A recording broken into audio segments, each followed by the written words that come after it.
సామాజిక మాధ్యమాల్లో పోస్టులపై యాంత్రికంగా కేసులు నమోదు చేయదు. హింస, ద్వేషం, అశాంతిని ప్రేరేపించే ప్రాథమిక ఆధారాలు ఉంటేనే ముందుకెళ్లాలి. పోలీసులు, మేజిస్ట్రేట్ కోర్టులకు, హైకోర్టు మార్గదర్శకాలు. హైకోర్టుకు ఇన్నటికి విషయం ఏంటంటే నా మీద పెట్టినటువంటి 60-70 కేసులు అన్నివే, మొత్తం ఇవే సామాజిక మాధ్యమాల్లో. ఈయనకు సంబంధమే ఉండదు. ఈయన నా మీద కేసు పెడతాడు, ఎస్ఐ గారో సిఐఓ ఎఫ్ఐఆర్ రాస్తాడు, నీ మీద కేసు అయిందని చెప్తాడు. అట్లా నిన్న హైకోర్టు తిట్టింది. అసలు బాధితుడు గానోడు కేసు పెడితే మీరెట్లా పెట్టుకున్నారు?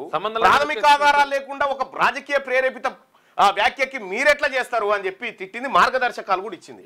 సో ఇది అత్యంత ఇంపార్టెంట్, కీలకం. అది పోలీసులు, మేజిస్ట్రేట్ కోర్టులకు హైకోర్టు మార్గదర్శకాలు జారీ.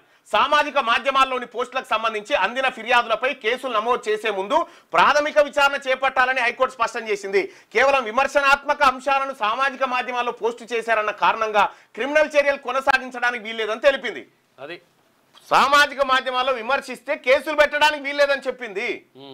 పరువు నష్టం, ద్వేషపూరిత ప్రసంగం, హింసను ప్రేరేపించడం, శాంతి భద్రతల భంగం అనే ఆరోపణలను నిరూపిస్తే విచారణ కొనసాగింది. నిరూపించాలి వాళ్ళు.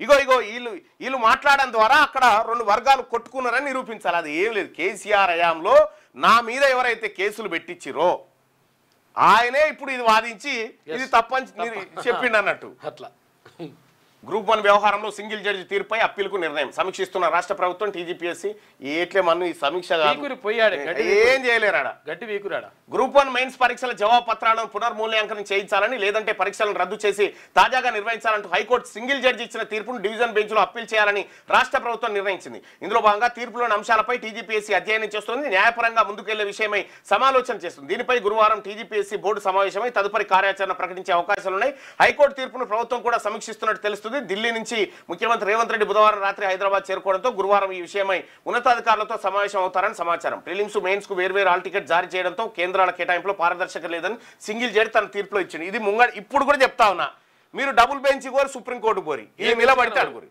బెంచ్ కోరి టేబుల్ ఇప్పటికైనా ప్రజాధనం వృధా చేయకుండా పారదర్శకంగా నిర్వహించడానికి పరీక్ష అయిపోతుంది.